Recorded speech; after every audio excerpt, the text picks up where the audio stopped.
प्यारे बच्चों, Hindi online class में आपका स्वागत है। आज हम आपको क्या लिखूं पाठ, जिसके रचयिता है पद्मलाल पुन्नालाल बख्शी, इसके गद्यांश पे आधारित प्रश्नों के उत्तर बताने जा रहे हैं। आप अपनी पेन पेंसिल कापी को किताब को अवश्य साथ में रखेंगे और जिस पर हम टिक करेंगे वो वाला पैराग्राफ गद्य खंड के प्रश्नोत्तर आप अपनी कॉपी पे लिखेंगे, जिसे आप चेक कराएंगे हमसे। चलिए देखते हैं पहला पैराग्राफ। अंग्रेजी के प्रसिद्ध निबंध लेखक एजी गार्डनर का कहना है कि लिखने की एक विशेष मानसिक स्थिति होती है। ये पैराग्राफ देखते हैं। इसमें पहला प्रश्न है, गद्यांश के पाठ और लेखक का नाम क्या। बच्चों, कोई भी प्रश्नों के उत्तर देने के लिए पहले आप गद्यांश को अच्छे से पढ़ेंगे। व्याख्या आप समझ चुके हैं पहले वीडियो में, तो आप पढ़ के तब आप उत्तर देंगे। गद्यांश के पाठ और लेखक का नाम। पाठ का नाम है क्या लिखूं, लेखक का नाम है पद्मलाल पुन्नालाल बख्शी। रेखांकित अंश की व्याख्या आप कर लेंगे, आपको समझाया जा चुका है। एजी गार्डनर कौन थे। बच्चों, एक प्रश्न है जिसे आप पढ़ चुके हैं कि एजी गार्डनर कौन थे। अंग्रेजी के प्रसिद्ध लेखक थे। कौन थे बच्चों, अंग्रेजी के प्रसिद्ध लेखक थे। विषय की चिंता लेखक को कब नहीं रहती। तो इसमें लेखक प्रश्न कर रहा है, विषय की चिंता लेखक को कब नहीं रहती है कि जब हृदय की स्फूर्ति और मस्तिष्क का जो, ये देखिए, हृदय की जो स्फूर्ति होती है और मस्तिष्क के आवेग के कारण लिखना ही पड़ता है, उस समय विषय की चिंता नहीं रहती, आराम से लिख जाता है। ठीक है। अगला प्रश्न है, गार्डनर के अनुसार लेखक को निबंध कब लिखना पड़ता है। ठीक है, कब लिखना पड़ता है, जब उसकी मानसिक स्थिति में उमंग उठती है। ठीक है, हृदय में स्फूर्ति आ जाती है, मस्तिष्क में आवेग उत्पन्न हो जाता है, तो उसे लिखना ही पड़ता है। अगला देखिए बच्चों पैराग्राफ दूसरा। ऐसे निबंधों की सबसे बड़ी विशेषता ये है, इस पैराग्राफ को देखेंगे, आप कॉपी पे नहीं लिखेंगे, जो हम बताएंगे वही आप कॉपी पे लिखेंगे बच्चों।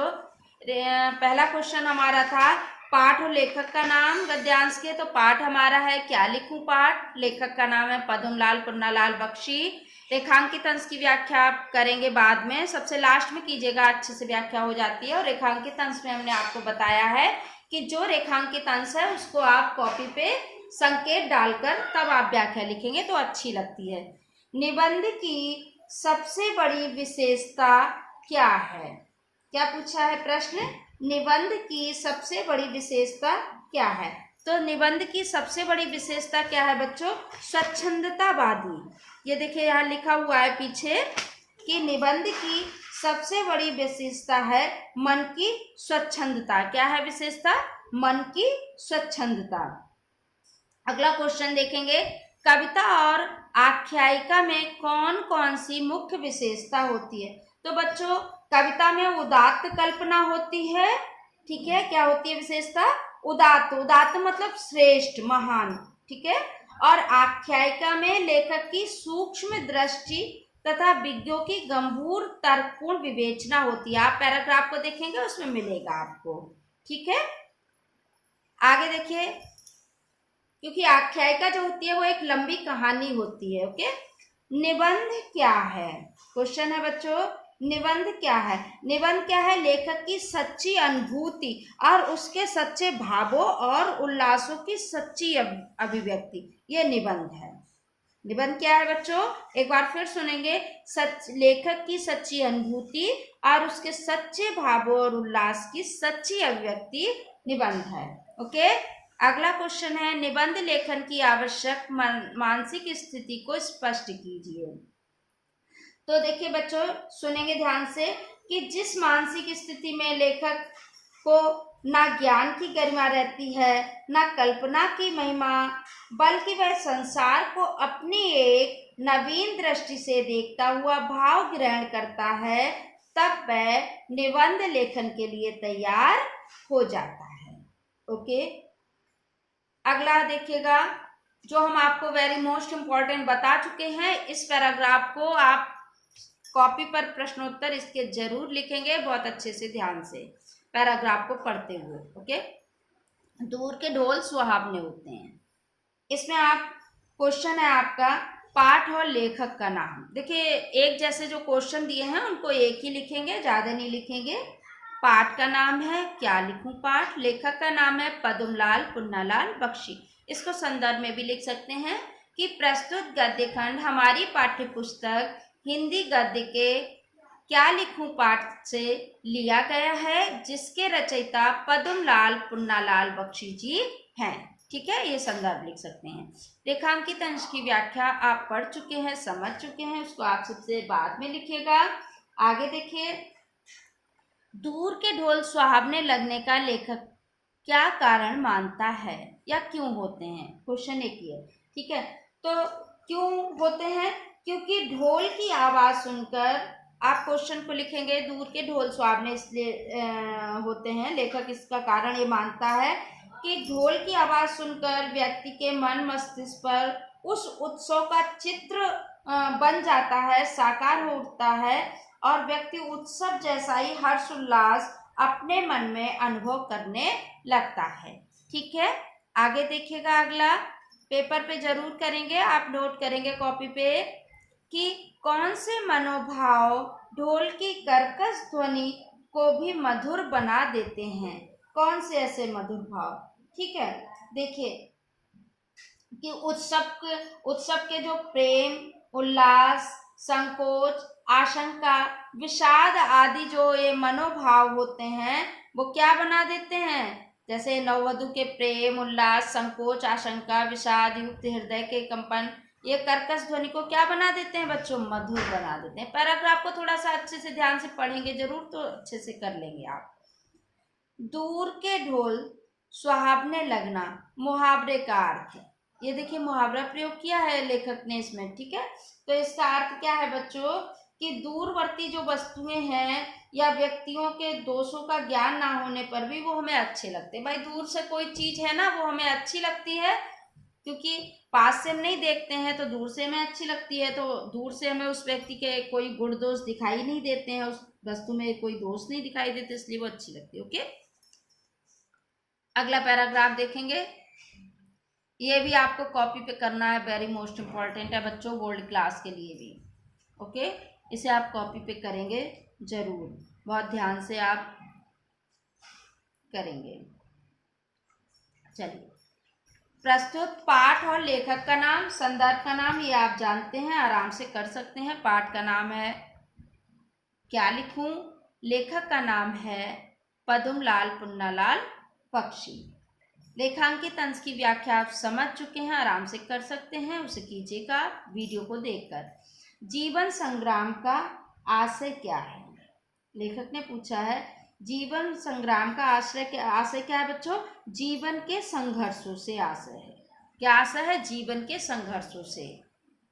ठीक है, अगला देखिए, वृद्ध और तरुण दोनों अपने वर्तमान से क्यों असंतुष्ट रहते हैं। आपको व्याख्या वीडियो में समझाई जा चुकी है। वृद्ध क्या चाहते हैं बच्चों कि अपने अतीत के जीवन मूल्यों को आदर्श मानते हैं और वर्तमान के युवक जो हैं वो नए चलन और जो वो वृद्ध जो होते हैं वो वर्तमान में युवकों के नए चलन वलन ढाल को देखते हैं ना, तो उनको बड़ी ही हे दृष्टि से देखते हैं, उनको अच्छा नहीं लगता है।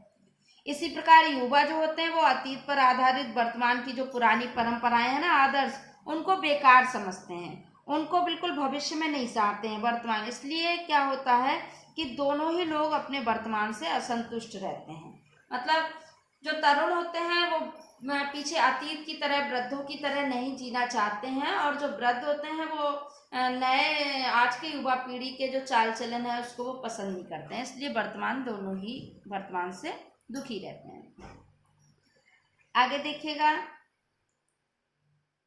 वृद्धों और युवाओं की सोच का मूलभूत अंतर क्या है।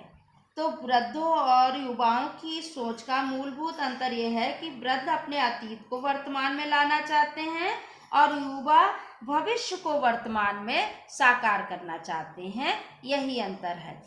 वर्तमान सुधारों का काल कैसे बना रहता है।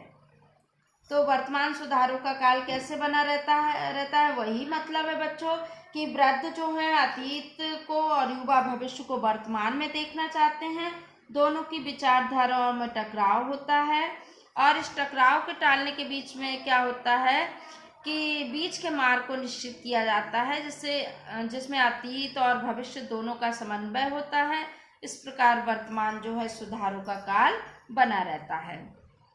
वर्तमान क्षुब्ध क्यों बना रहता है बच्चों, ये आप पढ़ चुके हैं। या तरुण वर्तमान क्षुब्ध क्यों बना रहता है, या आप पढ़ भी चुके हैं कि तरुण जो होते हैं वो पुरानी परंपराओं और उनको नहीं चाहते हैं, तो उनका विद्रोह करते हैं, उनको उखाड़ कर फेंकना चाहते हैं।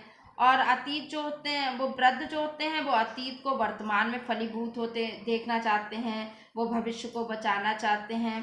तो क्या होता है कि वो तरुण की जो चाल चलन है उसको पसंद नहीं करते हैं, तो अपने अपने प्रयासों में पूर्ण सफल नहीं हो पाते हैं। इसलिए वर्तमान दोनों के लिए, वृद्ध और तरुण दोनों के लिए क्षुब्ध बना रहता है। ये आप पैराग्राफ जरूर करेंगे बच्चों। ये वेरी मोस्ट इम्पॉर्टेंट पैराग्राफ हैं जो लास्ट के तीनों बताए जा रहे हैं। इनको आप देखेंगे बहुत ध्यान से और इन्हें अवश्य करेंगे अपनी कॉपी पर, ठीक है। 5वां पैराग्राफ देखिए। ऊपर एक गद्यांश का संदर्भ आप जानते हैं। प्रस्तुत पाठ हमारी पाठ्य पुस्तक हिंदी गद्य के क्या लिखूं पाठ से लिया गया है। गद्यांश हमारी हिंदी गद्य के क्या लिखूं पाठ से लिया गया है, जिसके रचयिता पद्मलाल पुन्नालाल बख्शी जी हैं, ठीक है। रेखांकित अंश की व्याख्या कर लेंगे। इसमें प्रश्न है कि समाज में समाज सुधारकों की गणना क्यों समाप्त नहीं होती है, ठीक है। तो समाप्त उनकी जो समाज में हमेशा क्या होता है बच्चों, सुधारों की आवश्यकता समाप्त नहीं होती है। आवश्यकता जो है कभी समाप्त नहीं होती है, क्योंकि हर समय तो सुधारों की आवश्यकता होती है। एक सुधार किया जाता है, दूसरा दोष उत्पन्न हो जाता है। इसलिए सुधार के लिए समय समय पर अनेक सुधारक भी आते हैं, समाज सुधारक। इस प्रकार क्या होता है, उनकी गिनती आगे बढ़ती रहती है और कभी समाप्त नहीं होती है, ठीक है। फिर अगला देखिए। आधुनिक समाज सुधारकों में लेखक ने किसे अंतिम मुख्य समाज सुधारक माना है। किसे माना है कि महात्मा गांधी को। आधुनिक समाज सुधारकों में लेखक ने महात्मा गांधी को अंतिम समाज सुधारक माना है। आगे का क्वेश्चन देखिए। दोषों का अंत क्यों नहीं होता। दोषों का अंत क्यों नहीं होता। तो आज जो सुधार होते हैं वो कल की परिस्थितियों के परिवर्तित हो जाने के कारण क्या होता है, वो दोष बन जाते हैं। इसलिए कभी दोषों का अंत नहीं होता है, ठीक है। अगला प्रश्न देखिए। जीवन प्रगतिशील कैसे बना रहता है, ठीक है। तो क्या होता है बच्चों, नए नए दोषों के उत्पन्न होने के कारण नए नए सुधार समाज के लिए प्रयत्नशील रहने के कारण जीवन निरंतर प्रगतिशील बना रहता है। ये बच्चों सारे गद्य खंड के प्रश्नोत्तर हमने आपको बताए हैं। जिन गद्यांशों पर हमने आपको टिक किया है, ये तीसरा और ये चौथा, इसको कॉपी पे जरूर इसके प्रश्नों को लिखेंगे, इसके उत्तर लिखेंगे और कॉपी अच्छी सी बनाएंगे। अगले पाठ को हम अगली वीडियो में लेकर आएंगे। तब तक के लिए धन्यवाद। जिस बच्चे का छूट जाए वो चैनल को सब्सक्राइब जरूर कर ले, ताकि उसको ये आगे का वीडियो भी मिल जाएगा, कोई दिक्कत नहीं आएगी। तब तक के लिए धन्यवाद।